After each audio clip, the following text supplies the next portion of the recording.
Você está ouvindo o Woman Hub, um espaço para conversas honestas sobre o corpo, a vida e as transições que ninguém explicou pra gente.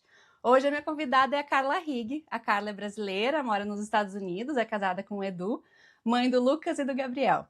Ela é health coach formada pelo Institute for Integrative Nutrition de Nova York, com especialização em saúde hormonal, saúde intestinal e psicologia do comer emocional. Depois de uma jornada pessoal lidando com sintomas como enxaqueca, problema intestinal, muita fadiga, ela decidiu parar de tratar apenas os efeitos e começou a olhar para a saúde de uma forma mais integral. Hoje ela trabalha ajudando mulheres a entender melhor o corpo e a construir uma relação mais equilibrada com a alimentação, os hormônios e o bem-estar emocional. É exatamente por isso que eu quis convidar a Carla para essa conversa, para saber sobre perimenopausa, os principais sinais dessa transição que acontece no nosso corpo e por que ainda a gente não sabe quase nada, ou sabemos poucos ou poucas pessoas que sabem sobre esses efeitos da perimenopausa no corpo das mulheres. Carla, seja muito bem-vinda, obrigada por ter aceito o meu convite. Eu que agradeço o convite, sou sua fã aqui, né? A gente já tem uma relação já de algum tempo, mas sou super honrada, estou super honrada aqui de estar aqui batendo esse papo, porque realmente é um assunto que a gente precisa divulgar mais, que a gente precisa ajudar mais mulheres a entender e quebrar tabus e tudo mais. Eu te acompanho há pelo menos uns 5 anos aí de os teus conteúdos e eu vejo a forma que tu traduz a perimenopausa para que a gente consiga identificar ela realmente nas pequenas coisas no dia a dia. Hoje, eu estava fazendo algumas pesquisas, a gente tem uma projeção de que mais de 1 bilhão de mulheres estarão na menopausa até 2030. A gente não está falando de um nicho, a gente está falando de uma fase central da vida feminina, né? E se até lá a gente vai estar na menopausa, significa que nós estamos agora na perimenopausa, né? Pode me explicar um pouquinho o que é a perimenopausa, do que a gente está falando, e depois por que ainda é tão pouco discutido? Então, isso é uma coisa super, super importante, porque assim, o que a gente precisa ter em mente, porque algumas mulheres não sabem deste fato, mas assim, menopausa é a marcação de quando você fica 12 meses sem menstruar. Só que antes da menopausa, você tem um período de ajuste hormonal que é chamado perimenopausa. E depois da menopausa, dessa marcação, desse marco, você tem o que a gente chama de pós-menopausa, tá? Então a gente tem climatério envolvendo todas essas 3 fases. E o que é importante a gente entender? Perimenopausa é essa fase de transição. Eu gosto muito de fazer essa analogia que como se fosse assim uma puberdade reversa. Né? Literalmente, assim, na puberdade, os nossos hormônios eles estão subindo até que eles se estabilizam. E na perimenopausa, os nossos hormônios eles ficam subindo e descendo. É uma montanha-russa hormonal, que isso é muito importante que as mulheres entendam.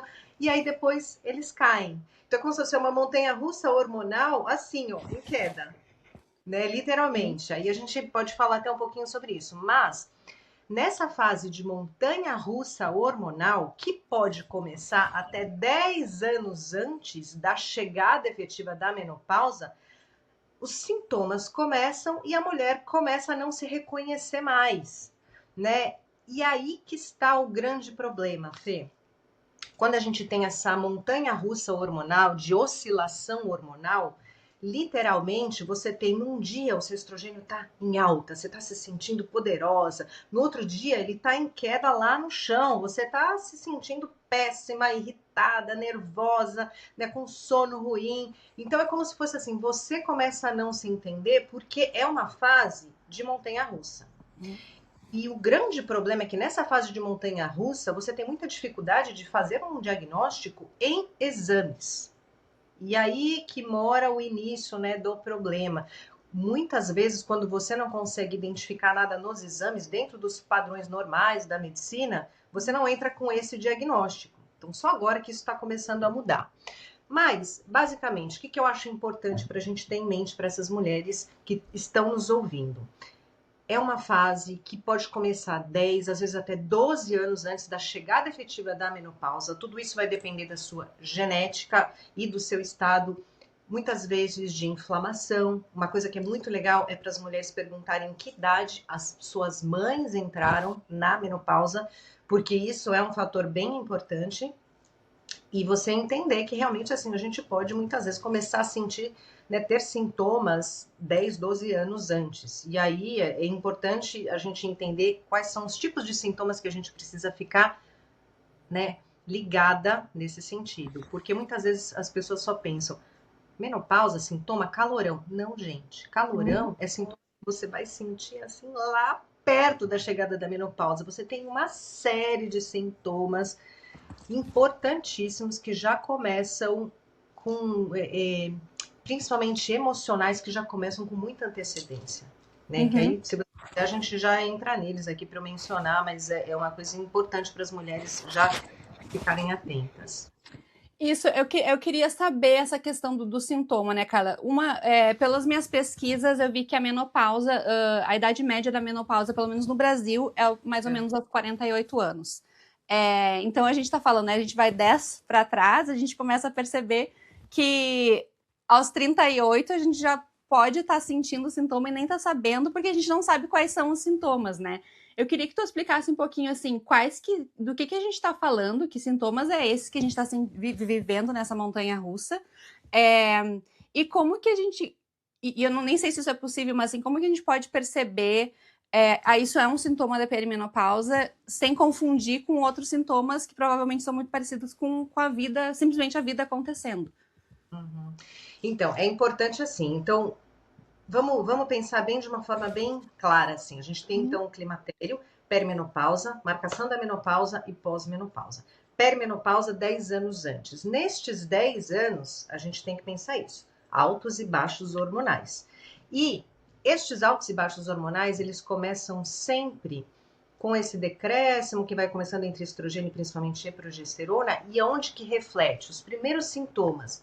Gente, alteração de humor, irritabilidade, sono diferente, mais cansaço. Esses são os primeiros sintomas que muitas vezes as mulheres não começam a identificar como sendo algo próximo, né, em função do decréscimo hormonal. Depois, aí sim, a gente pode ir, gente, para alteração no ciclo menstrual, o seu ciclo fica mais longo ou mais curto, ou de repente aumenta muito o seu fluxo, ou diminui muito o seu fluxo, ou aumenta muito o seu cansaço, você começa a sentir dores articulares, você começa a ter mais dificuldade de perder gordura corporal, acumula mais gordura na região da barriga, mais centralizada, porque você tem um aumento do cortisol. Então, esses sintomas são mais ou menos como se fosse assim, mas no meio da sua perimenopausa. E mais perto da sua menopausa, não todas as mulheres, mas a grande maioria pode sentir, se não tiver já entrado com a reposição hormonal, que você não precisa esperar a chegada da menopausa para entrar com a reposição hormonal, tudo depende dos seus sintomas. Aí se você tem os fogachos, você tem realmente assim o seu sono muito fragmentado, você tem variações de humor muito grande, você tem até uma tendência a ter diagnósticos de depressão. Gente, até eu passei por isso especificamente e já atendi várias mulheres que nessa fase nunca tiveram diagnóstico de depressão e efetivamente nesta fase apresentaram sintomas de depressão, foram ao médico, o médico já queria dar um antidepressivo, mas na verdade a gente está tratando de um dos sintomas da perimenopausa. E quando você faz o ajuste hormonal, muitas vezes você tem assim uma melhora fantástica na sua regulação de humor e óbvio, você não precisa, tem muitos casos em que se precisa entrar com depressivo. Mas em outros casos, se você fizer uma regulação hormonal, uma boa reposição hormonal, você vai melhorar os seus sintomas emocionais de uma forma absurda. Então, assim, muito importante a gente entender isso. Esses sintomas que posso listar aqui, gente, fora de brincadeira, acho que tem mais de 60 sintomas que já foram, né, catalogados, até as coisas mais absurdas, que você nunca vai imaginar, tipo coceira na pele, secura na pele, secura no olho, perda de urina, enfim, coisas que muitas vezes as mulheres não fazem essa ligação. Mas então é isso, a gente tem mais ou menos primeiros sintomas que começam mais emocionais, depois eles começam a ficar mais corporais, principalmente ligados a cansaço, dores no corpo, aumento de colesterol, mudança na composição corporal, né? Padrão de fluxo e mais para frente realmente eles ficam bem intensos.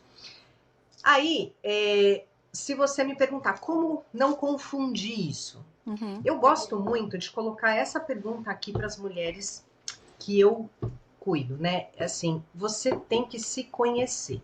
Você tem que prestar atenção em você mesma. E você não pode considerar ter sintomas de estimação. Porque muitas mulheres, elas têm sintomas de estimação, não é brincadeira, não. Elas se acostumam com aquilo e falam, não, é meu mesmo, a minha digestão já é fraca. Gente, não, se você tinha uma boa digestão e de repente nessa fase a sua digestão começou a ficar diferente, a queda do estrogênio também vai mexer com toda a sua microbiota intestinal, com a sua produção de enzimas digestivas, de ácido clorídrico. Então, você precisa entender se essa alteração começou nesta fase ou se ela já vinha de antes, ou é uma coisa que você já sofre, né, desde pequeno e tudo mais, tal. Então, o mais importante é assim, Fê, literalmente, a perimenopausa, ela reflete o envelhecimento natural. E se a gente está na perimenopausa, se a gente chega na menopausa, excelente, porque a gente está viva. Então, toda mulher vai dividir isso, é uma coisa que a gente tem em comum. Agora, se eu te falar assim, o que é um problema específico hormonal e um problema específico que não é hormonal? Na verdade, Fê, a gente precisa ter um bom médico que vai investigar todas as possíveis causas paralelas. Vou te dar um exemplo. Tiroide. A mulher precisa identificar, então, por exemplo, ela pode ter sintomas que se confundem, sintomas perimenopausais que podem ser confundidos com hipotiroidismo. Então, a gente tem algumas, por exemplo, algumas inflamações articulares. Então, a gente precisa, antes de mais nada, para você ter este tipo, né, de diagnóstico, para separar as coisas, você precisa ter um bom médico que vá investigar você 360 para não simplesmente culpar a perimenopausa de coisas que podem ter outras causas raízes. Então, neste caso específico, a gente precisa de alguns exames que são bem básicos, que são estruturais, para a gente, como se fosse assim, retirar algumas possibilidades que exigem um tratamento, que não é só a reposição hormonal, para a gente identificar se realmente existe essa causa raiz. Se não existe essa causa raiz, aí você tem um sintoma que se confunde, aí tá ok. Então, o mais importante que eu acho é, nesse momento, a gente ter um bom acompanhamento nesse sentido, Fê.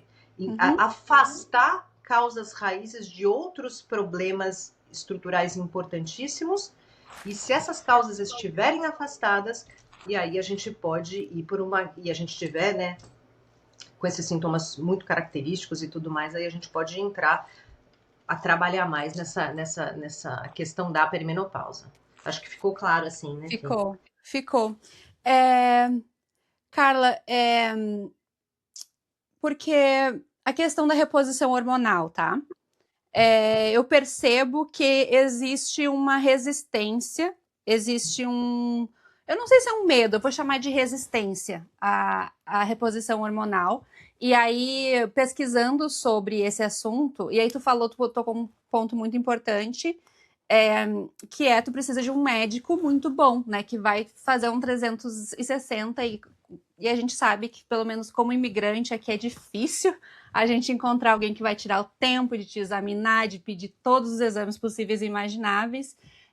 Eu estava pesquisando e um dado que me deixou bem impressionada é que menos de 1/3 dos programas de residência em ginecologia oferecem um currículo estruturado sobre a menopausa, né? E aí eu acho que isso justifica um pouco quando a gente vê tantas mulheres com medo da reposição, porque quando a gente entra no consultório médico, muitas vezes nossas dores e sintomas são negligenciados, ou muitas de nós a gente sente que não está sendo ouvida e que simplesmente estão jogando qualquer forma de tratamento que talvez nem é moderna, ou que não é atualizada em cima da gente. Então, eu queria que se tu pudesse, assim, desmistificar um pouquinho a questão da reposição hormonal, porque te ouvindo, eu vejo ela como um aliado, né?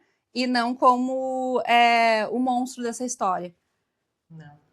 Não mesmo. Assim, Fê, você falou tantas coisas importantes aí na tua fala que dá aqui pra gente fazer, né, enfim, né, um podcast só sobre esse assunto. O ponto importante, assim, que a gente precisa ter em mente é que é o seguinte, eu acho que até como uma introdução nossa aqui, infelizmente, que você falou que, né, assim, literalmente, a menopausa é tratada ainda como algo secundário, principalmente nas cadeiras médicas e tudo mais. Porque até esse momento tá mudando, né? Mas assim, gente, o foco da medicina sempre foi na fase reprodutiva da mulher.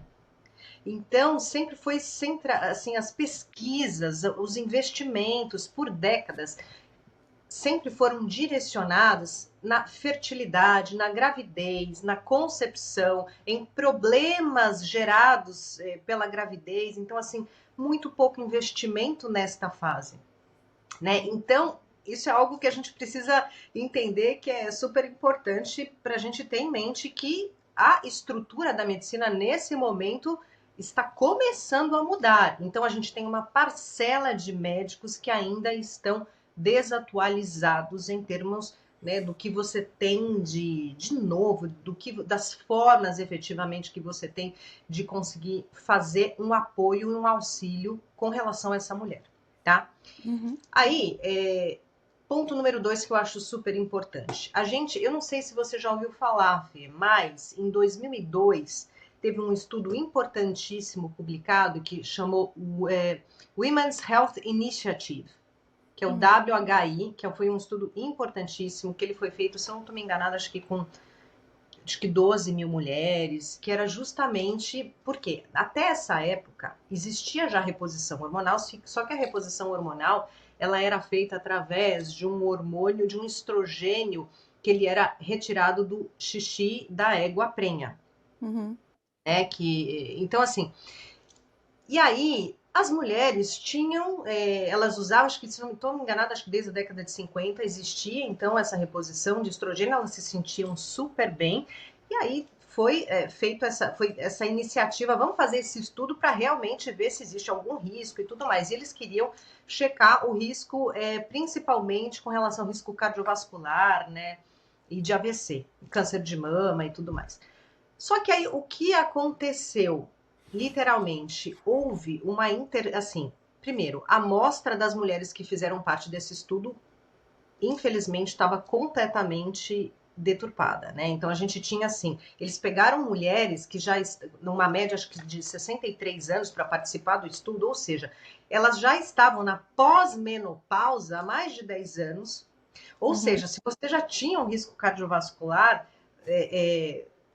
pela falta de estrogênio, depois de 10 anos sem a reposição hormonal, literalmente assim, você já teria aumentado muito esse seu fator de risco. Então, assim, a amostra não foi com mulheres que estavam assim em menopausa, iniciando a reposição hormonal naquela idade, que seria, Uhum. então, você entrou nessa amostra com mulheres que já estavam há muito tempo, perderam essa janela de oportunidade, e aí que isso é muito importante, né, dentro da avaliação. E aí, o que aconteceu? Os dados, na hora que eles saíram, teve uma confusão, porque eles confundiram o que era dado, assim, esse incremento relativo de incremento absoluto. E aí a Uhum. mídia chegou porque você teve como se fosse assim, você teve um aumento relativo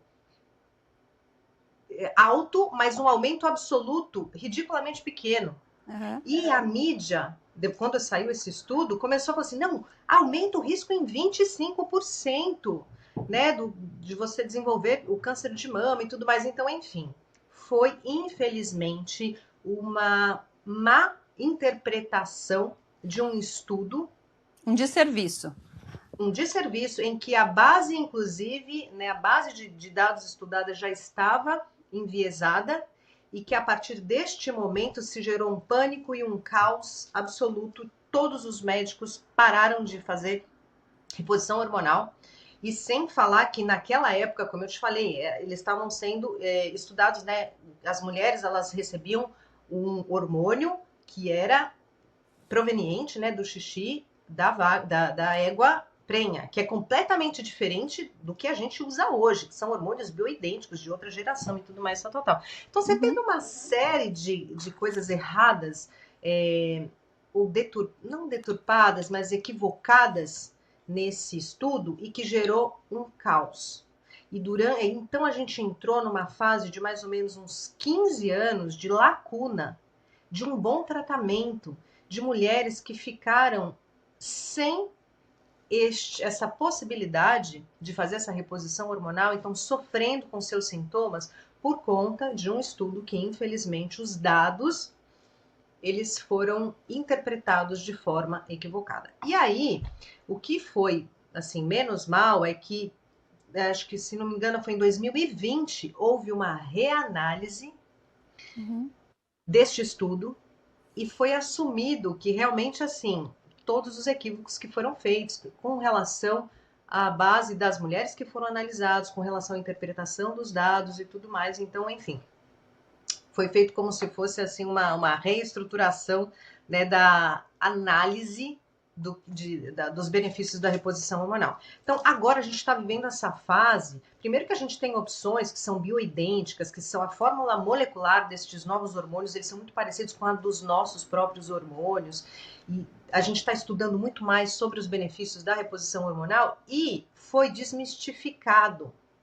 Então, só que é coisa recente, né? Assim, 2020, 2022, então, para quebrar esse mito. Então, é como se fosse assim, é algo que é recente, que agora está sendo, né, mais divulgado. A gente tem opções que são muito menos, que geram muito menos efeitos nesse sentido, principalmente da combinação de progesterona, que era o tipo de progesterona que foi usada no estudo também é completamente diferente da progesterona que a gente usa hoje. Então, o resumo todo, eu achei só importante contar isso para vocês, porque houve essa lacuna de tratamento, houve este preconceito, e acho que também por conta disso, os investimentos nessa área também de reposição hormonal também ficaram estacionados por muito tempo, né? Agora, o X da questão, o que é importante? Hoje, os nossos estudos em que pé que estão? O que é importante a gente saber? A gente tem, Fê, assim, receptores para estrogênio, receptores hormonais para estrogênio, todas as células. Então, desde o nosso fio de cabelo, o nosso cérebro até o nosso dedão do pé. Então, literalmente assim, o estrogênio é um hormônio importantíssimo para a mulher. Ele vai mexer com a nossa atividade neural, com a conexão entre os nossos hormônios, com o funcionamento do nosso metabolismo, com os nossos ossos, né? Literalmente com a nossa saúde óssea. Então é como se fosse assim, com nossa proteção cardiovascular. Então a falta do hormônio estrogênio, conforme a gente se aproxima da menopausa, significa que a gente está perdendo um fator anti-inflamatório e de proteção que é importantíssimo. E quando você fala em reposição hormonal para uma mulher, você está falando em fazer a devolução de um hormônio que ela sempre produziu e que ela está parando de produzir. Então é como se fosse assim, você simplesmente devolver, ajustar o nível que a mulher sempre teve. Para quê? Para ela ter essa proteção cardiovascular, para ela ter essa proteção nos ossos, para ela ter essa proteção neural. Então, hoje a gente sabe que quando uma mulher não tem nenhum impeditivo, porque pode ter casos, né, específicos, para fazer a reposição hormonal ela está devolvendo para a mulher aquilo que ela sempre produziu. Né? Então, e isso vai cuidar não só de sintomas, mas também de uma proteção cardiovascular, teu risco cardiometabólico, né, a sua produção neural. Então, estudos ainda estão em andamento com relação a uma proteção eventualmente sobre Alzheimer, mas ainda está em estudo, mas todo mundo sabe que a reposição de estrogênio te ajuda inclusive com osteoporose. Então, a gente tem diversos outros aspectos de proteção que são extremamente importantes com a reposição hormonal, que nada mais é do que você dar para a mulher aquilo que ela sempre produziu. Então, você não está dando a mais. A gente não está falando de bombar uma mulher com testosterona para ela ficar forte. Não, a gente está falando em níveis que são funcionais, aquilo que o seu corpo sempre produziu. Então, essa é a estruturação, e por isso que a reposição hormonal, quando bem feita por um médico que entenda na forma molecular que é a mais indicada, né? Que aí a gente tem os bioidênticos, né? Muito melhor do que os sintéticos seriam os anticoncepcionais, por exemplo, né? E os bioidênticos, eles são estão numa forma molecular muito mais próxima àquela que o nosso próprio corpo produz. Então, quando ela é de forma bem feita, quando você tem, por exemplo, um estrogênio que ele é transdérmico, para ele não precisar ser metabolizado pelo fígado. Então, quando você tem a forma correta, a dosagem correta, dentro desse mínimo, né, que é o que a gente fisiológico, que é o que a gente chama, ela pode realmente devolver à mulher uma qualidade de vida que ela naturalmente vai perder, porque é um processo natural da vida, esse decréscimo hormonal. Uhum. Então, assim, eu sei que eu falei bastante, mas é porque é tanta coisa importante nesse aspecto Sim. aqui. Mas eu acho que é importante a gente explicar da onde, talvez tentar entender, né, Carla, que foi a tua explicação, de onde que talvez venha esse nosso medo, né, essa nossa resistência, porque talvez a gente escutou em algum lugar, leu alguma coisa, conhece alguém, amiga da mãe, amiga da tia que fez e sofreu tal, tal e tal, e aí a gente ficou com essa informação guardada no subconsciente, né, que não é uma informação atualizada, e aí a gente começa de novo a ficar com aquela, o que tu falou, né? Com aqueles sintomas que são de estimação, porque a gente começa a normalizar, porque faz parte, né? Tá cansado, faz parte, né? Não tá, né? Tá com dor aqui, fica mais difícil de fazer, faz parte, tô envelhecendo. Mas saber que a gente pode, que a gente tem opções, né? Que a gente tem um mundo de possibilidades que não são abusivas, que não são loucuras, que a gente não tô sendo medicada, porque tem muito essa questão assim, que eu não gosto de tomar nada. Mas o que tu tá tomando, né? Né? Quem te medicou, o que tu tá tomando, que exame que tu fez? E aí eu queria ir para essa questão assim, Carla. Para onde que eu vou, né? No momento que eu começo a sentir esses sintomas, né? Quem eu busco, que médico é esse, se tem alguma especialidade que eu preciso buscar. E aí também eu queria que tu explicasse como que entra o teu trabalho, que eu sei que vem acompanhando da parte do estilo de vida, né? Então eu queria entender, no momento que eu vou, procuro um médico especialista nessa área, solicito os exames necessários, né? O que o meu estilo de vida, o papel da alimentação, do sono, os hábitos diários para regular, para tentar começar a regular esses hormônios, o que faz diferença realmente na prática? Então, é importante, a gente tem duas perguntas aqui, né, específicas. Então, assim, que médico que você procura? O que é mais importante? A gente precisa procurar um médico que seja especializado em menopausa. Então, quando você falou, né, que assim muitas vezes pode ter aquela coisa da gente ficar, né, com aquela escutou em algum lugar, não, é reposição hormonal dá câncer, né? Porque foi essa informação que foi a informação que foi divulgada naquela época. Aumenta o risco em 25% seu câncer de mama e tudo mais. Tá? Mas muitos médicos que não se atualizaram também têm esse medo. E aí eles preferem não passar. Então eles preferem literalmente ou utilizar, né, os recursos que a gente tem de prateleira, que é literalmente te dar uma pílula anticoncepcional, que é uma forma de hormônio, mas é sintético, mas é numa dosagem muito maior do que a reposição hormonal, por exemplo, para menopausa. Muitas mulheres não se atentam a isso. Né? Mas então a gente tem que entender que também existe, infelizmente, uma parcela, obviamente não são todos, mas uma parcela de médicos que também estão desatualizados. Então, em primeiro lugar, quando você me fala quem que eu procuro, de preferência, gente, que seja, né, um ginecologista, mas que tenha uma especialização em menopausa. Por quê? Se o médico que ele é especializado em menopausa, ele vai tratar os seus sintomas e não os seus exames. Isso é o ponto principal. Por quê? Principalmente aqui nos Estados Unidos, em que os médicos eles são muito direcionados a tratar exames. Eles precisam de uma justificativa para tratar, porque eles são, entre aspas, praticamente avaliados pela quantidade de exames que eles passam. Né? Então, é uma coisa assim, né? Você sabe que esse sistema, né, médico daqui é uma coisa assim, é bem complicado. Eles tratam literalmente doença, eles não tratam a saúde, né? A prevenção, né, pra gente não ficar doente.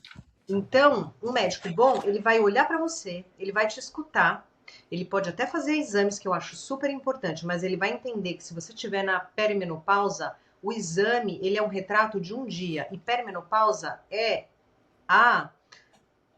o turbilhão hormonal. Então você pode fazer aquele exame num dia que os teus níveis, é o que mais acontece, estão perfeitos, lindos e maravilhosos. E vai falar, você volta para casa e vai descansar, porque você está estressada, que é uma das principais coisas que a gente escuta. Ai, que ódio!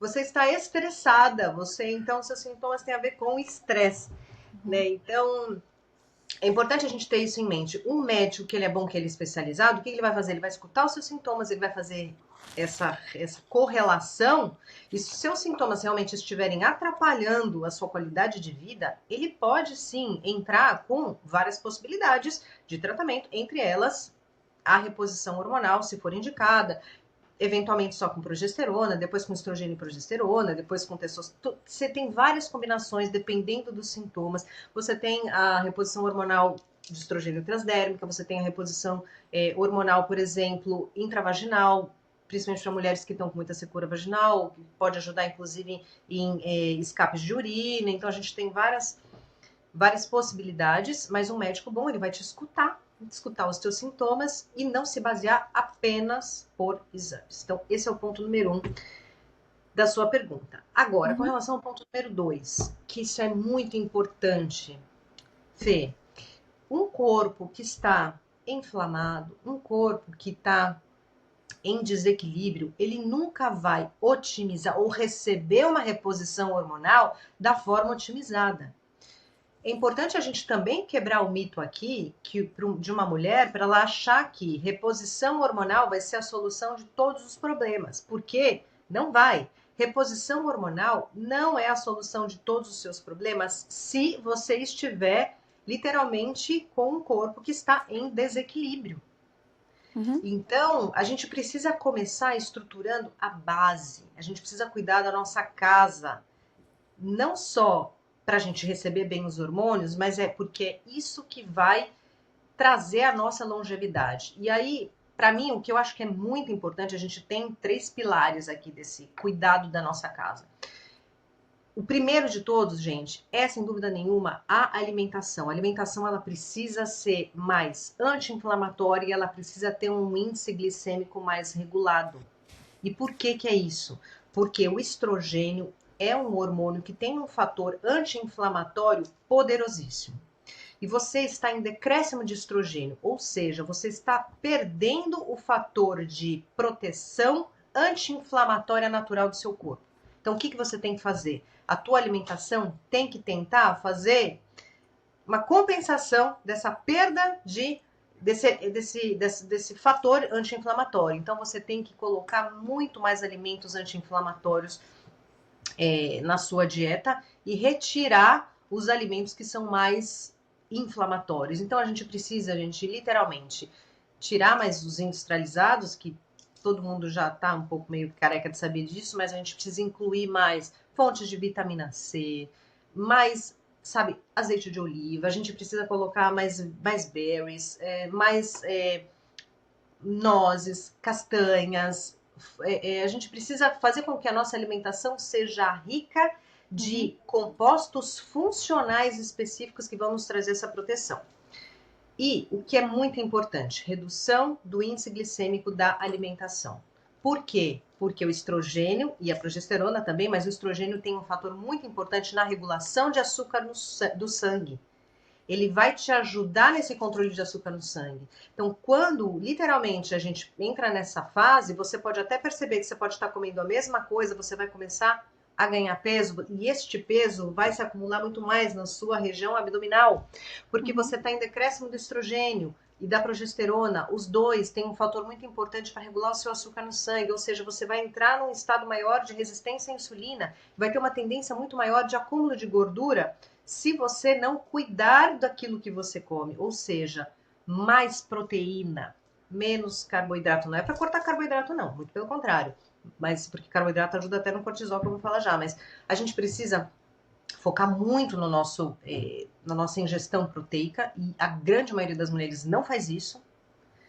E a gente precisa comer os carboidratos bons de uma forma equilibrada e adicionar muitas fibras e hidratação. Isso é extremamente importante. Então, alimentação focada, anti-inflamatória, rica em proteínas e com um índice glicêmico mais regulado. Segundo pilar importantíssimo, regulação do cortisol, sono. Nessa fase, por conta do decréscimo de estrogênio, principalmente da progesterona, que é um hormônio calmante, e a gente só produz progesterona quando a gente ovula. Né? Então, como a gente não está mais ovulando, a gente não produz mais progesterona nos nossos ovários, né?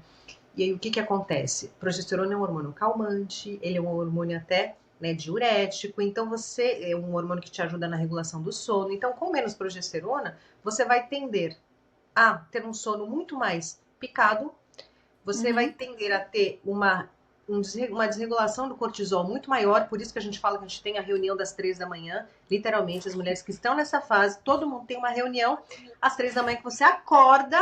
Cara! E aí o seu cérebro começa a pensar ali em problemas que aconteceram há 5 anos atrás. É uma coisa assim de louco. Eu tenho uma das minhas melhores amigas, a gente falou assim, a gente não consegue se falar. Eu falei, bom, vamos começar a se mandar mensagem às 4 da manhã, porque a gente sabe que a gente vai estar acordada. É o horário, literalmente, do pico de cortisol dessa fase. Então, assim, é uma coisa ridícula, mas é assim, infelizmente, é comum, tá? Não é normal, mas é comum. E isso tem a ver com picos de cortisol que a gente dá, inclusive, no meio da madrugada. Isso tem a ver com a nossa desregulação do nosso sistema hormonal, nesse sentido. Então, a gente precisa colocar, literalmente, cuidar da nossa higiene do sono. A gente precisa entender o que a gente pode fazer na nossa rotina para equilibrar, para contrabalancear o problema que a gente já tem com relação ao desequilíbrio do cortisol. E o que eu mais vejo, infelizmente, são mulheres que ignoram isso. Elas estão lá até o último minuto, ou vendo rede social, ou trabalhando, ou não tem tempo de fazer exercício de manhã cedo, vai fazer no período da noite. A gente precisa entender que não adianta, a gente precisa saber jogar esse jogo e cuidar da nossa rotina de sono, equilibrar a hora que a gente dorme, a hora que a gente acorda, o que a gente come no período da noite, que isso é muito importante, a nossa última refeição, o período que a gente tem, na hora que a gente para de comer até a hora de dormir, então a gente precisa cuidar deste pilar que é nível de estresse, cuidado com o sono, porque naturalmente a gente tem isso, né, esse desequilíbrio do cortisol. E por fim, não menos importante, uma das coisas mais importantes é fazer musculação. Não é opcional, é necessário. A gente perde massa muscular depois dos 35, se eu não estou enganada, de 3 a 8% por década, se a gente não fizer exercício de musculação. E aí, nesse caso, quando a gente está falando em decréscimo hormonal, a gente está falando de decréscimo de estrogênio, a gente está falando de decréscimo de proteção óssea. Então, atividade física é o melhor seguro-saúde que a gente pode ter. Então, a gente precisa encontrar o jeito certo, a gente precisa encontrar a forma, o tipo de exercício certo, mas infelizmente, gente, para as mulheres que adoram cardio, que ficam lá, ou na esteira, ou, né, ou fazendo caminhadinha, ou fazendo o seu transporte, isso é lindo, é maravilhoso, mas a gente precisa segurar músculo para envelhecer bem, para manter a nossa longevidade, para cuidar dos nossos ossos. Porque o músculo é um órgão metabólico. Ele vai ajudar na regulação do seu açúcar no sangue, ele vai ajudar na sua regulação do humor, ele vai proteger os seus ossos, ele vai proteger as suas articulações. Então, estes 3 pilares, que na verdade são nesses 3 pilares que eu realmente assim ajudo as mulheres, é para organizar isso. Que a gente precisa organizar a nossa casa e a nossa base, que é a nossa alimentação focada para esta fase. A gente precisa organizar a nossa rotina do sono e tem muita coisa legal que a gente pode fazer especificamente nesse sentido, e a gente precisa ter uma rotina estruturada de atividade física para retenção muscular. Então, Fê, também eu sei que é importante, porque falei bastante, mas esses 3 pilares para a mulher, infelizmente, eles são inegociáveis se você quiser envelhecer bem e passar por essa fase de perimenopausa e menopausa e pós-menopausa de uma forma mais tranquila, sem tanto sofrimento. Sim, sim. Eu tava falando essa semana com a minha personal sobre a importância da musculação, né? Que o exercício na minha vida nunca foi tipo, se eu falar assim, super me exercitei a vida inteira, as pessoas que me conhecem vão dizer assim, tá bom. Mas quando eu comecei a fazer musculação porque, enfim, porque eu sei da importância, né? É necessário, ponto. Não é gostar, não gostar, é simplesmente necessário. E aí a gente estava conversando o quanto que a gente tem a minha geração tá passando por uma mudança de mindset quando a gente está chegando nessa fase de perimenopausa, porque a gente cresceu com essa mensagem horrorosa de que exercício físico é para emagrecer, né? E daí, de repente, a gente chega nessa fase em que a gente precisa do exercício físico para se proteger, né? Para conseguir continuar tendo qualidade de vida. Então, realmente é uma mudança que é realmente parar e analisar a necessidade, né, de saber que essa necessidade já está vindo de um lugar completamente diferente do que a gente amadureceu, né, na vida, passou a vida escutando e, no meu caso, fugindo. Mas eu acho que poder acessar essa informação desse lugar realmente de cuidado. E, claro, eu sei que hoje em dia também a mensagem ela tá mudando, né? Eu vejo muito mais mensagem do exercício físico para que ele serve realmente, que é saúde, né? Fim do dia né, que é a mensagem que eu espero, que eu gostaria de ter escutado aos 18. Então tá mudando, que é maravilhoso, mas é bonito, para mim é bonito enxergar que a gente tem que parar, se olhar desse lugar diferente, em que o nosso corpo nos acompanhou até aqui por essa transição muito louca, e que agora a gente precisa cuidar dele com outras ferramentas, ou às vezes com as mesmas ferramentas, mas com outro olhar, que é musculação, que é o exercício físico, que é a alimentação. E sabe uma coisa que é muito legal, Fê, é que essa fase da menopausa, eu acabei de fazer 50, né? E eu posso falar pra você, assim, que tipo, eu tô vivendo a melhor fase da minha vida. Porque literalmente você tem mais sabedoria, você sabe aquilo que você quer, você tem menos medo de dizer não, você sabe aquilo que você quer direcionar a sua energia, por quê? Isso é muito importante. Como a nossa energia já não é mais a mesma, você tem que priorizar aonde que você quer gastar. Com quem você quer gastar a sua energia, o seu foco mental, com que tipo de atividade. Então é como se fosse assim, a gente vive nessa fase, quando você enxerga com esses olhos, assim, uma fase boa de priorização, porque você se liberta de muitos medos ou de amarras que você tinha antes, principalmente nos 40, em que você, muitas vezes você tá com filho pequeno, filho ou adolescente, então você tem muita coisa assim no trabalho, você tem muita coisa para se provar, então como se fosse assim, você chega numa fase que a priorização ela existe naturalmente, então você tem que ver aquilo que realmente vale a pena.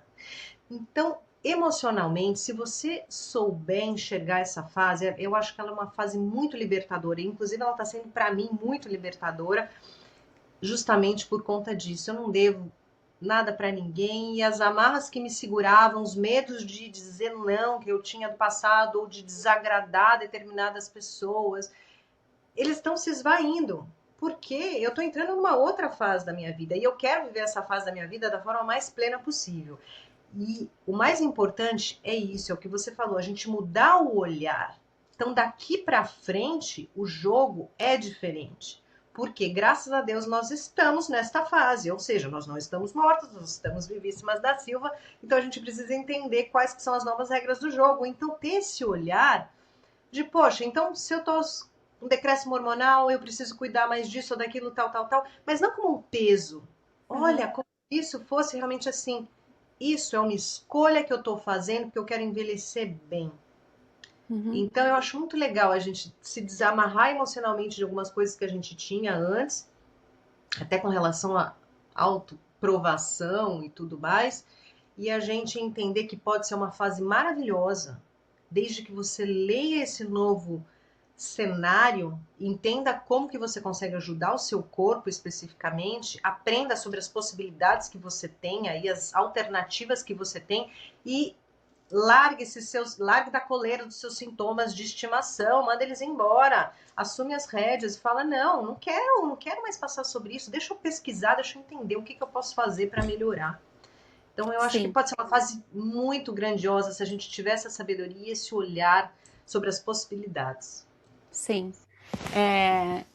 E se tiver alguém escutando, assim, que esteja numa fase ainda né, nos seus 20 e poucos, ou a fase que tu tiver, o que tu me falou agora me fez lembrar também do anticoncepcional, que pra mim, nossa, eu tomei por muitos anos, sem questionar. Simplesmente um dia eu fui no ginecologista, me falaram que para os meus sintomas eu sempre tive muita dor de cabeça, muita cólica. O anticoncepcional vai resolver todos esses problemas. E, nossa, eu fui parar de tomar anticoncepcional nos meus 30 e fui entender o meu corpo só nessa pausa desses meus 30 anos, que eu realmente parei, estudei o meu ciclo e ouvi o meu corpo, entendi, é isso que tá acontecendo, né? Depois que passou uns meses, assim, e eu comecei a entender, a escutar, a perceber, e não de um ponto de romantização, assim, ai, que delícia, estou tendo o meu ciclo, mas de saber que, tipo assim, cara, ele vai acontecer, que bom, né? Primeiro lugar, que bom que ele ainda tá acontecendo, né? Pra mim é importante, que ainda tá acontecendo. Quando ele vir, o que vai acontecer? O que eu vou sentir? Como que eu me preparo? Porque às vezes eu me sinto, né, o caos em pessoa, daí depois eu tô motivadíssima. Como que eu faço o melhor uso de todos esses, dessa montanha-russa que vem com o ciclo também? Mas que eu acho que a gente só tá vindo de novo essa leva de informação nova em que a gente está questionando, né? Tipo assim, não, peraí, mas essa é a solução, é isso mesmo que eu quero, realmente preciso do anticoncepcional? Se eu preciso, né? O que eu tô tomando, né? O que tá fazendo, que efeitos que ele tá tendo em mim? Então, eu acho que são fases diferentes, mas o que não muda é que a gente precisa escutar o nosso corpo, porque ele tá enviando mensagens e ele está passando por alterações e que a gente precisa lidar, olhar para elas é melhor do que simplesmente ignorá-las, né? Sem dúvida nenhuma.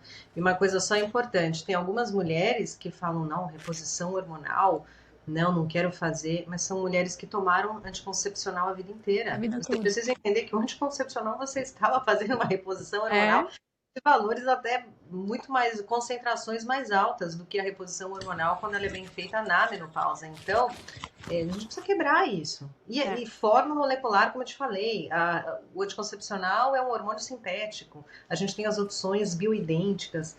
Então, a gente precisa quebrar esses tabus. Sim, sim. Carlinha, eu queria perguntar, assim, voltando para nossa experiência como expatriada, como imigrante, como que tu percebe... Porque eu sempre olho com muito carinho a questão do imigrante, porque eu sempre falo, aqui no podcast também, eu sempre falo na minha vida que existe diferentes níveis de imigração, e que a gente tem diferentes privilégios, diferentes acessos, e eu acho que são coisas que a gente só se dá conta quando a gente está aqui fora, e que o quanto que coisas simples às vezes é o privilégio para um, a gente vem do Brasil com acesso a várias coisas e chega aqui a gente não tem, seja por uma questão de status imigratório, seja uma questão do plano de saúde aqui ser completamente diferente, o tipo de tratamento de saúde aqui é diferente, o tempo eu sinto que também é diferente, a prioridade, minha saúde não foi prioridade por muitos anos aqui, porque eu estava trabalhando sem parar e eu precisava realmente de doses, né? Tipo assim, Carla, me fala uma coisa que eu, tipo assim, que eu possa fazer nesses 30 minutos que eu tenho que eu posso me dedicar, né? Tu sente, Carla, essa diferença, assim, da mulher, do impacto da saúde hormonal, assim, na mulher imigrante, o quanto é um impacto da falta de acesso, assim, tu sente que a gente começa a olhar para isso mais tarde, ou que a gente acaba atrasando porque tem um mundo todo migratório que a gente está lidando como prioridade e aí nossa saúde acaba sendo secundária? Sim, isso daí eu acho que sem dúvida nenhuma. Eu acho que a gente tem alguns pontos importantes aqui de desvantagens, né, da mulher imigrante. Então, quando a gente lida com mulheres imigrantes que têm realmente essa batalha, esse foco, né, e até questões financeiras, então a gente já tem uma limitação e um fator muito importante de ter acesso, né, a médicos. Então esse é um ponto. O segundo ponto é ter acesso a um médico que entenda sobre isso, Porque muitas vezes ela consegue ter acesso, mas ela tem um acesso ao médico que é generalista e que infelizmente vai se desfazer dos sintomas dela. Então, assim, nossa, muitas queixas que eu escuto. Eu fui no médico, tudo tal, tal, tal. Então, assim, literalmente ele me. Você tá estressada, né? Vou te dar um antidepressivo, vou te dar um ansiolítico e tudo mais, tal, tal, tal. E não entrou com uma reposição hormonal, nada. E ela tinha, elas, né? Várias essas queixas. Então, assim, a gente tem essa questão. Terceiro fator, então vamos por camadas. Vamos supor, você conseguiu acesso a um médico e o médico ele é até um pouco mais entendido. Aí você tem também a barreira da língua. Por quê? Muitas vezes os sintomas eles são subjetivos. E se você não Uhum. tiver a informação, porque, por exemplo, no início aqui do nosso bate-papo, eu falei de um monte de sintomas que muitas mulheres nem imaginam fazer a conexão. Então, por exemplo, Uhum. questões digestivas, questões urinárias, questões cognitivas, brain fog, falta de memória, dor de cabeça, pele, tudo. Questão assim, digestiva, literalmente assim, você não está digerindo bem o seu alimento, isso pode estar relacionado. Então, é como se fosse assim: se a mulher não tem conhecimento disso, ela vai falar: não, eu tô com problema digestivo, eu preciso ir no gastro. Eu só vou ali porque eu tô sentindo que o meu ciclo tá meio bagunçado, eu tô me sentindo meio cansado, eu comecei a sentir calor. Então a gente compartimentaliza ainda, né? E aí, quando você tem a questão da língua como uma determinada barreira, também às vezes fica difícil você estruturar o seu pensamento para falar sobre 360 graus do seu Aham. sintoma. E se ela não tem essa informação, que é esse conteúdo muito importante que a gente precisa divulgar para as mulheres, e ela ainda tem, de repente, uma barreira da língua para conseguir expressar tudo aquilo que está impactando na vida dela, então a gente tem outro fator que também é uma desvantagem da mulher imigrante. E aí, acho que assim, eu acho que o mais importante, né, que é para a gente fechar, o sistema de saúde daqui, ele é muito ligado ao tratamento de doenças, como eu já tinha Uhum. falado, não a prevenção específica ou, né, tratamento de sintomas que não estejam relacionados a algo que seja palpável, principalmente nos exames. Então, o mais importante para nós, como mulheres imigrantes, é a gente ter esta informação e a gente ter a autonomia de conseguir expor esses sintomas de forma muito clara, e isso nasce do conhecimento. A gente precisa adquirir esse conhecimento para você chegar numa consulta esclarecida. Você tem que expor de forma prática, de uma forma que o médico daqui, ele vai ficar como se fosse assim, sem alternativa. Ele vai Uhum. te pedir os exames porque você vai chegar tão informada, tão munida, descrevendo os teus sintomas, que você vai deixar ele sem alternativa. Então é como se fosse assim, você praticamente vai dar de bandeja ali o diagnóstico para ele. Eu preciso desse tratamento, eu estou sentindo isso, isso, isso.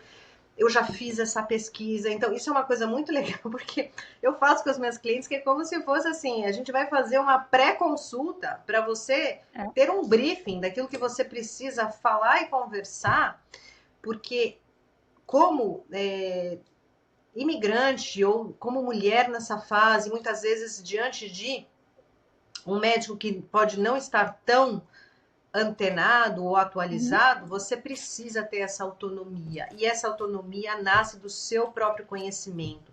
A gente tem que entender que a gente não pode terceirizar a nossa saúde e os nossos cuidados na perimenopausa e menopausa para um médico.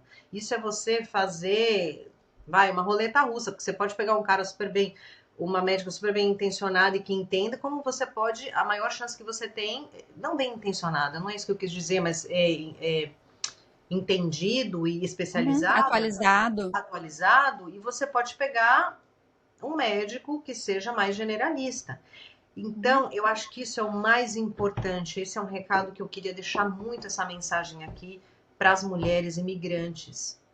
Tomem esta fase da sua vida como um momento de aprendizado em que você precisa se informar, você precisa aprender para que você, quando chegue numa consulta médica, você já chegue munida, você já chegue com seus dados, com seus sintomas, você já tenha parado para pensar, olha, os meus sintomas começaram de tanto tempo para cá, eu não sentia isso, então você vai chegar de uma forma tão estruturada naquela consulta que aquele médico vai literalmente falar, poxa, essa mulher aqui entende mais do que eu aqui, vou pedir esses exames e vou iniciar um tratamento com ela porque não tem outra alternativa. Sim. Então essa autonomia é a melhor estratégia ou, sei lá, arma que a gente pode ter para conseguir nos posicionar, achar o nosso lugar dentro desse sistema de saúde aqui, da forma que ele está construído. É na base da autonomia e desse conhecimento. Por isso que é importante a gente divulgar essas informações para mais e mais mulheres. Sim. Uma historinha minha, Carla, a primeira vez, depois de muitos anos morando aqui nos Estados Unidos, eu finalmente estava com plano de saúde, e aí Vitória do imigrante, né, daí eu fui no clínico geral, e aí ela me pesou, mediu minha pressão, e aí ela falou assim, eu não sei se eu já tinha feito algum, não tinha feito nenhum exame. Eu mostrei para ela um exame meio antigo, que meu colesterol estava um pouquinho alto, nunca tinha tido colesterol elevado antes, então eu falei assim, cara, isso é provavelmente algum ajuste que eu preciso fazer, alguma coisa que aconteceu. E aí ela me olhou e falou assim, eu vou te prescrever um remédio para colesterol. Eu falei assim, não queria, né, mas eu falei assim, tudo bem. E dela assim, e tu precisa fazer dieta. Eu falei assim, por que eu preciso fazer dieta? Porque, assim, bem inocente, tá tentando entender o raciocínio dela, né? E dela assim, porque você tá gorda. Aí eu falei assim, daí eu olhei pra ela e falei assim, mas você não olhou nenhum exame meu, você não pediu nenhum, você tá partindo só porque eu tô gorda. Eu falei assim, eu sou uma mulher de 1,81 m. Falei assim, eu nunca fui uma pessoa magra, né? Essa é a minha estrutura. Estrutura óssea. Daí eu olhei pra ela e falei assim, não. Eu falei assim, eu não vou aceitar que você venha com qualquer preconceito que tu tem, né? Que vem de ti, que não é meu, que tu venha querer com esse papo absurdo falar pra mim uma coisa que tu nem me olhou. De novo, tu não me olhou, tu não me escutou, tu não tentou aprofundar, tu não tentou entender, tu simplesmente decidiu que aquilo ali era a solução mais fácil, rápida, ou seja lá o que vem dela, né? Mas de novo, foi porque era uma fase da minha vida que eu já estava mais desaforada, que eu olhei e falei, não, imagina que eu vou aceitar. Você conseguiu se comunicar. Agora, exato. Olha a dor de uma mulher que vai estar na mesma situação que você, que vai escutar aquilo e não vai conseguir se comunicar. Olha essa dor, olha assim. É difícil, é uma jornada, e eu espero que que é muito mais comum, né, Carla, do que a gente imagina. A gente ouvia assim uns absurdos, então é muito tão importante a gente ficar muito atenta, a gente ter uma coisa que eu sempre faço, eu mantenho uma segunda opinião da minha cultura, né? Então eu pego uma segunda opinião de algum profissional da saúde brasileiro e compartilho, se é uma coisa, né, que eu não tô me sentindo 100% em relação àquilo, então eu busco ter fontes de informação que eu possa debater e realmente ver se é o caso, se não, às vezes né? Ou se não é, quais que seriam as minhas outras possibilidades, por saber que é um sistema focado em medicar, sem olhar, e não... Eu já tive questão também de fazer exame de mama, de chegar e falar assim, olha, eu tô senti um carocinho um dia. Falei assim, mas eu não sei fazer, então, né? Tem como tu dar uma olhada?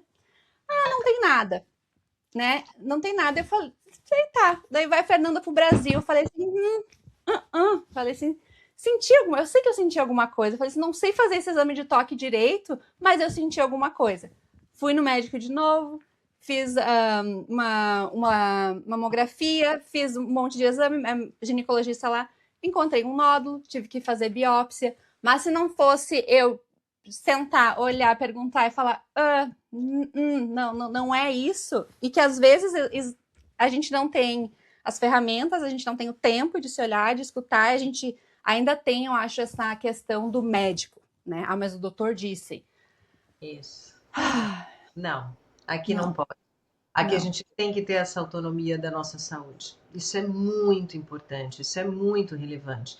E o que eu queria também falar, que é uma coisa que é assim, a minha linha é integrativa, né, Fê? Uhum. Você conhece, então o mais importante é a gente fazer a conexão entre a causa raiz e a gente fazer a conexão entre os sintomas, principalmente ligados à digestão, absorção de alimentos e tudo mais, então fazer essas conexões. E por que eu tô te falando isso? Porque para mim, hoje em dia, para quem tem possibilidade, porque infelizmente não é do convênio, é um médico Uhum. integrativo, é um médico funcional, é um médico que faça essas conexões. Então, esse é o melhor dos mundos, porque não é aquela coisa de que cada um no seu quadrado, entendeu? Então, Uhum. assim, ah, não, eu tô com uma dor de estômago recorrente. Então você vai lá no gastro. Não, mas espera aí, mas muitas vezes eu tô também com uma dor de cabeça. Ah, não, então você vai no neuro, mas essa dor de cabeça pode estar ligada exatamente a um desequilíbrio que tem a ver com o seu fígado. Então é como se fosse assim, fazer essa interconexão. Então quando você tem um médico, né, ou um profissional que te acompanhe para tentar fazer essa interconexão daquilo dos seus sintomas, porque todos os sintomas estão relacionados de uma forma ou de outra. Então esse é o Sim. melhor dos mundos, né? Só que infelizmente, por enquanto, a grande maioria, alguns convênios já têm alguns profissionais alguns médicos integrativos, mas a grande maioria não. E quando você quer ter esse atendimento de um médico integrativo, você tem que pagar do bolso, né? Fora. Sim. Então, assim, eu faço o meu acompanhamento hormonal com uma médica integrativa funcional, naturopata, que é fora do meu convênio, que eu já faço também há vários anos e faço a reposição com ela. E faço os meus exames pelo convênio. Tem um outro médico lá, tenho a minha médica de família lá para algumas Sim. coisas que são, né, mais corriqueiras, mas infelizmente essa é a grande realidade.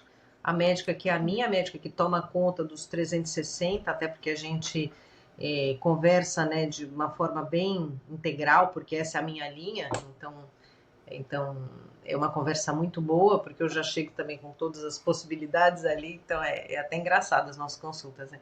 Mas você tem que ter essa possibilidade, infelizmente, Sim. de arcar com um custo que é fora Sim. do plano de saúde, porque ainda a nossa medicina ainda é voltada para tratar a doença. E quando você lida Aham. com essa linha funcional, é justamente para tentar prevenir, para trazer essa Sim. prevenção e E eu saúde. acho que enquanto a gente vive nisso, né, Carla, o que a gente pode fazer para se tu não, né, para quem não tem acesso a poder pagar do bolso, a ter é informação, né? Acho que esse é um bem que a gente precisa ir atrás de informação, de saber o que está acontecendo, de ficar atenta, de Sim. seguir profissionais também, né, Carla, de que tu consiga verificar da onde esse conhecimento vem, porque eu também acho que existe toda essa questão das redes sociais, por mais que popularizou a informação, amo, legal, bacana, mas também tem muita informação sensacionalista, né? Que é para assustar o ser humano, que é para te deixar desequilibrado e que não ajuda em nada. Ou, Fê, para te fazer promessas que são Uhum. absurdas. E isso é uma coisa, você falou isso assim, eu, eu vejo algumas coisas nas redes sociais, principalmente no Instagram, de promessas que são feitas, né? Emagreça, não sei, sabe, 5 quilos em uma semana. Que acontece? Você está mexendo numa dor de uma mulher que está nessa fase de decréscimo hormonal, que não se reconhece mais, que está sofrendo, que, que, que precisa, assim, né, de um conforto, e você está fazendo uma promessa absolutamente falsa. E, infelizmente, muitas mulheres, como elas não têm, elas nem sabem o que é perimenopausa, nem sabem o que Uhum. elas estão passando, elas vão lá e vão acreditar naquilo, e isso vai desregular mais ainda os hormônios dela. Então é como se fosse assim, eu vejo cada absurdo, não só de emagrecimento, mas de coisas assim, chá que vai aumentar sua libido, então assim, coisas que, gente, não é assim, não acredite, tudo que é muito bom para ser verdade Não é verdade. Não existe almoço de graça. A gente precisa entender o seguinte: a nossa casa, nosso corpo é a nossa casa. O nosso corpo é uma máquina maravilhosa que ele foi construído para se cuidar. Então existe um mecanismo de reparação que funciona aqui naturalmente. Só que ele trabalha com as ferramentas que ele tem. Se a gente não der o que o nosso corpo precisa para fazer o básico, ele não vai conseguir trabalhar bem. E aí não vai adiantar você ter acesso aos melhores médicos, aos melhores remédios, a melhor reposição hormonal, se o teu básico do teu corpo bem feito não é bem feito. E isso parte daqueles pilares que eu falei. Isso é muito importante. Então a gente precisa, a mulher nessa fase não adianta mais querer ter a mesma alimentação que tinha antes, beber a mesma quantidade de álcool que bebia antes. Não adianta. O nosso corpo ele está vivendo uma outra fase de envelhecimento natural versus decréscimo natural de hormônios.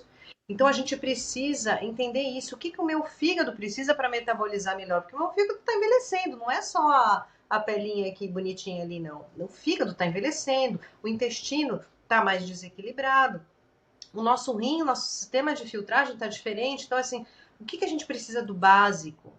Que a gente está fazendo o básico? A gente está cuidando do nosso sono, a gente está cuidando da nossa alimentação, a gente está cuidando da nossa massa muscular, porque muitas vezes a gente não está fazendo isso e a gente não quer encarar, porque não é fácil, mas sem esse básico, gente, você pode ter o maior assim, dinheiro sobrando que você tiver, que realmente assim, sem esse básico, você nunca vai otimizar a sua saúde e envelhecer bem da forma como você poderia. Não existe isso. E isso é legal pra gente falar, porque tem muita coisa que pode ser feita que não precisa de dinheiro, precisa de mudança de hábitos, precisa de você tomar as rédeas da sua saúde e se priorizar, porque senão ninguém mais vai te priorizar, não existe, é só você, e que não custa nada, mas que custa esforço, programação, priorização, organização.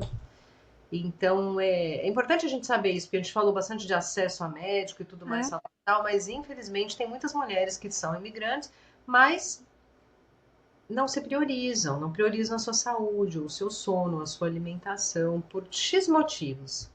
Mas tudo dá para a gente mudar se a gente quiser. Tudo. Né? E eu falo isso até muito porque para as mulheres que eu cuido que são mães, eu falo, se isso fosse uma questão do seu filho, da saúde do seu filho, você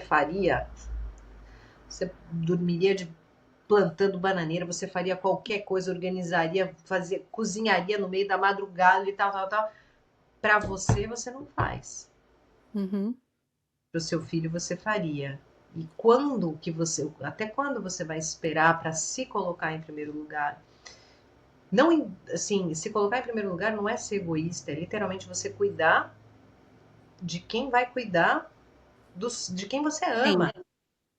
Então, a gente precisa quebrar isso e precisa entender que tem muita coisa legal que dá para ser feita, mas que precisa de um esforço no início, porque depois fica automático, tá? Sim. Sim, sim. Carlinha, o papo tá bom. Quero te agradecer muito. A minha última pergunta é...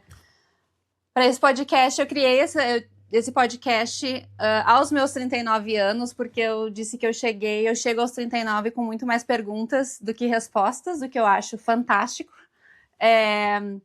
E eu tenho conversado com mulheres que estão passando pela fase que eu estou passando, ou que já passaram. E eu sei que muitas das perguntas que eu tenho, outras mulheres estão tendo também. E eu queria te perguntar se tu tivesse um conselho para dar para uma mulher de 39 anos. Eu acho que desse podcast, essa nossa conversa vai ser uma das mais... que mais que me orgulha, que eu tinha muita vontade de fazer, que é trazer informação sobre a saúde, sobre a nossa saúde, para a gente não desanimar, que tá tudo bem. Então, se pudesse escolher um único conselho para dar para uma mulher de 39 anos, qual seria? Olha, Fê, eu vou te falar uma coisa. Tem muita coisa importante, né? Mas se você me falar assim, Carla, me dá um conselho, alguma coisa que eu posso focar. Nesse momento só consigo focar em uma única coisa. Eu vou falar, você mulher de 39, faça musculação e cuide da sua saúde muscular, porque isso é o que vai literalmente proteger você de uma série de problemas no futuro. E nessa idade de 39, a sua resposta metabólica é muito maior. Então, priorize-se. Priorize a sua atividade física com foco na sua proteção muscular, porque isso vai proteger os seus ossos. Então, assim, eu falar alimentação e tudo tal, tem muito tempo para, né? Quanto mais coisas, melhor. Mas massa muscular, Fê, é uma coisa que realmente não tem nem da onde a gente. O ganho que você vai ter no futuro de funcionalidade, de redução de queda, de cognição, que assim é como se fosse assim, estruturalmente, uma mulher idosa que tenha massa muscular, ela está em outro patamar. Então eu acho que assim, aos 39, você tem que fazer essa construção focada e continuar, entender que essa é a nova regra do jogo, não é opcional. Então assim, o que eu queria muito falar isso para as mulheres é isso. Mude o seu mindset de emagrecimento, foque em ser forte, foque em ter massa muscular, em priorizar isso na sua vida, mesmo que você não consiga nessa fase priorizar outras coisas, porque a vida é corrida e tudo mais, isso pelo menos tente priorizar. Que eu acho que é o seu melhor investimento, o seu melhor plano de saúde no futuro. Maravilhoso. Carlinha, muito obrigada. É sempre uma aula falar contigo, eu já falei isso várias vezes, mas eu queria muito que o meu círculo de pessoas, de amigos, de família, de todo mundo entrassem na tua bolha, façam parte da tua bolha de conhecimento, assim, porque é sempre inspirador, eu sempre saio das nossas conversas e do conteúdo que tu compartilha tranquila e não desesperada. E eu acho que é muito bom sair sair desse ponto de controle, de estar acrescentando informação de acordo com o que a gente tem, e não de eu tô atrasada e eu preciso, né, sair desesperada atrás de qualquer solução e de tentar fazer tudo ao mesmo tempo. Então, obrigada. Passei a referência do teu Instagram para uma amiga, eu falei assim, a Carla é uma nerd da saúde. E eu acho que é tão importante a gente ter uma Carla nas nossas vidas. Então, obrigada pelo trabalho que tu faz na vida de várias mulheres, por compartilhar o teu conhecimento de forma tão simples e tão que a gente consegue digerir com tanta facilidade. Obrigada por ter aceitado o convite. E eu espero que quem escutou esse podcast consiga encontrar um pouquinho mais de paz e tranquilidade nessa jornada de perimenopausa. Ai, que bom. Eu fico muito feliz com o convite, porque para mim é uma missão mesmo, a gente trazer mais informações para essas mulheres que estão passando por isso e que não se reconhecem mais, para que elas entendam que é uma fase que tem muita coisa boa para fazer e que dá para melhorar e que dá para passar de forma, né, mais tranquila por essa fase, sem dúvida nenhuma, desde que você assuma as rédeas da tua saúde e tudo mais. Então, eu fico muito agradecida pelo convite, porque na verdade você está ajudando a minha missão, que é divulgar conhecimento e de uma forma que as mulheres entendam, justamente por isso que a gente precisa quebrar essas informações técnicas e científicas de um jeito que todo mundo consiga entender. E é isso, tem jeito de passar por essa fase de forma mais tranquila se a gente estudar essa autonomia que a gente pode ter, pegar essa nossa saúde, né, com as nossas mãos. Obrigada, Carlinha.